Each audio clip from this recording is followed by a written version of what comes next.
विभूति जेना Anupama movie द्वारा बहु प्रतीक्षित ओडिया चलचित्र शंभु आज ओडिशार बहुगुड़े सिनेमा हॉल एका संगे रिलीज होईछि। कटकर संगम सिनेप्लेक्स रे मध्य यार आज ग्रांड प्रीमियम शो आरंभ कराई। तेबे विशिष्ट निर्देशक दिलीप पंडा यह चलचित्रटी प्रारंभ ऋतु पूर्व रिलीज होबार थिला, किंतु सिनेमा हॉल न मिलबारु विलंबरे आज रिलीज होईछि। विलंबरे हेले मध्य आज प्रथम दिन में बहु दर्शक भिड़ देखा मिलता। संगम रिप्लेक्स रे बॉलीवुड यात्रार सुपरस्टार अभिनेता पीयूष त्रिपाठी को देखापी हॉल सम्मुख में बहु दर्शक अपेक्षा करते। अनुपमा जेना लेखा सांग को हरिहर महापात्र कमेडी सहित पीयूष त्रिपाठी खलनायक चरित्र दर्शक मान मन को बेस छुई पार बोली आशावादी अच्छा अनुपमा मुवीर समस्त टीम सदस्य एवं कलाकार माने।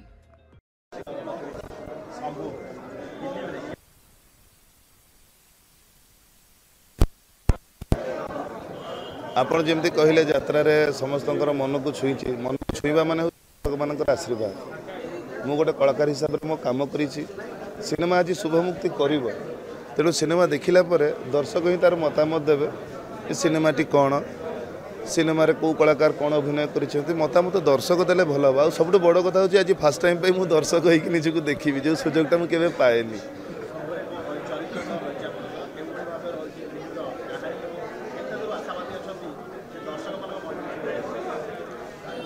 आशावादी तो आम समस्ते, किंतु वर्तमान सिनेमा इंडस्ट्री जो परिस्थिति दे गति करुच्ची भितर युद्ध करी केते दूर ठिया होकर रही पारिबो सेटा होची बड़ कथा। सेटा समय ही कहि